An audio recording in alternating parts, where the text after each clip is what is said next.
Hörmətli anlıqçılar, bugünkü dərsimizdə şoylalar haqqında sözləb ötümüz. Bu yerdə əskərtədiyimiz şoyla deganimiz şifən emas. Şoyla göş, zencefil, kavaviçin veya başqa xuruşlar bilan tuz, səvzə və başqa biz muvafiq ko'rgan ko'ktatlar bilan qo'shib etilgan bo'lib, mol vitamin manbasiga və bədənni tanışaş, aşırı işib ketgan issiqlikni tozalash jihatlarda shifoliq rollarga ega. Albatta bu sho'ylining turi ko'p, ammo bir necha asosli sho'ylidan so'z etamiz. Masalan, koja sho'ylisi oqqo'noqdan etildi. Oqqo'noq va oz miqdorda guruch solamiz, go'sht, tuz, zencefil ishlatamiz. Buniki tabiati quruq sovuqqa moyil. Bu bedendeki yağını eritish, ziyonli moddalarning to'xtab qolishini oldini olish, bedendeki o'shiqcha ho'llikni tozalash roliga ega. Masalanga mosh guruch sho'rpisi yoki sho'ylisi. Buni tayyorlashdimi, yana moshni asos qilib, guruchni qo'shimcha qilib, shuning bilan birga yana go'shtni ushaq to'g'rab, zencefil silib tayyorlaymiz. Buniki xususiyati ikkinchi darajada ho'l sovuq kirdi. Bu endi asosli shu jigar, o'tni tozalash, yog'ni tuvallatish, teridagi ushaq tugurchaklarni yo'q qilish, issiqdan bo'lgan bosh og'rig'ini yo'qotish qatorliq maqsadlarda iste'mol qilamiz.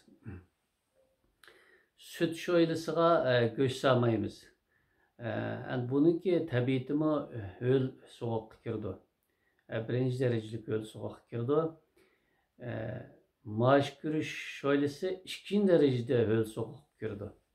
Endi süt sho'ylisi terini yaxshilash, uyqu keltirish, badandagi o'shiqcha issiqlik va mayni tuvallatish,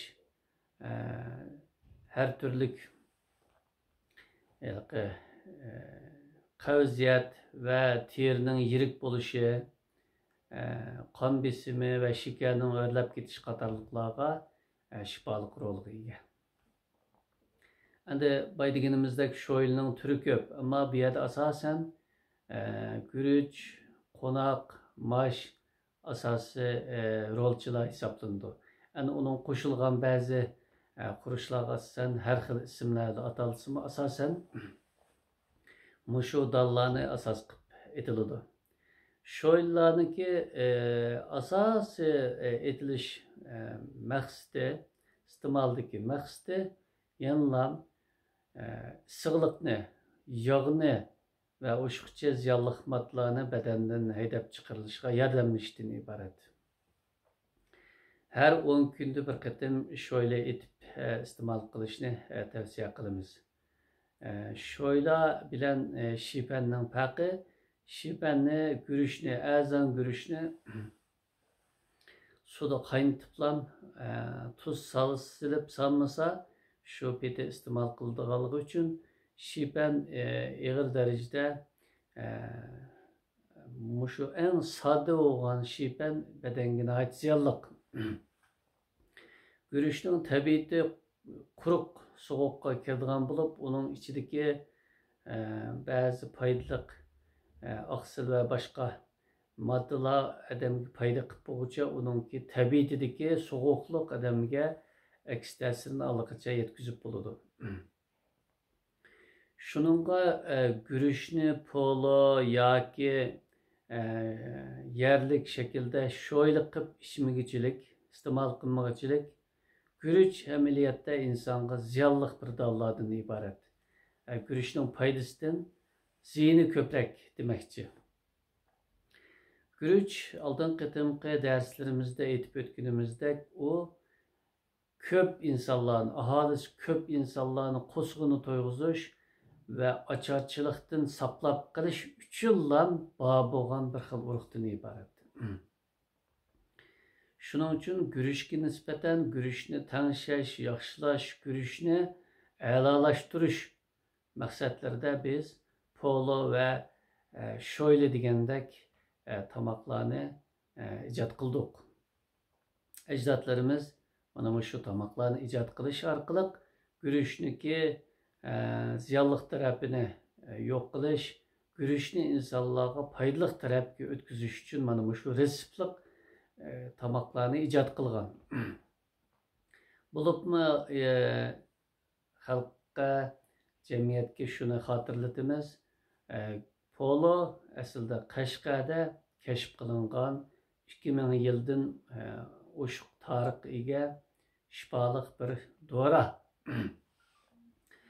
Shoylimi yenilan tiyiplar tarafidan kashf qilingan bir tamoq. Chunki shoyla o tamoq yoki bo'lmasa qo'saq to'yg'izish uchun emas, balki sig'ishib ketgan, qon besimi o'rlab ketgan, qon qaynab ketgan, badanda ushoq mudur choqlar ko'pib ketgan, kasallikdan saqlash musofasi uzrab ketib, doğruma ünüm qilmagan sharoitda shoyli etish orqali asan singishchan, ammo quvvatli shoyli etish orqali yaxshilashni maqsad qilib ijod qilgan bo'lg'achqa, biz shu guruch haqidagi tushunchimizda eng yaxshisi guruch deganimiz polo, guruch deganimiz shoyla deganni muqimlashtirishimiz lozim. Guruchdan meypan, shipan qilib iste'mol qilganlarniki asosan oshqozonda yori bo'lish, oshqozon yallig'i bo'lish, ko'zi g'uvalishib ketish, ko'z ojizlab ketish, revmatizm, jinsiy ojizlik qatorliq alomatlarni, kasalliklarni, natijalarni olib keladi.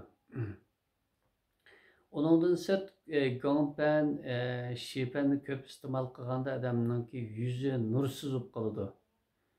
Rang-ro'ydan tabassum yiroqlab ketadi. Shuning uchun biz yana qayta ta'kidlaymiz. Guruch degan vaqtimizda aqlimizga polo kelsin, sho'li kelsin.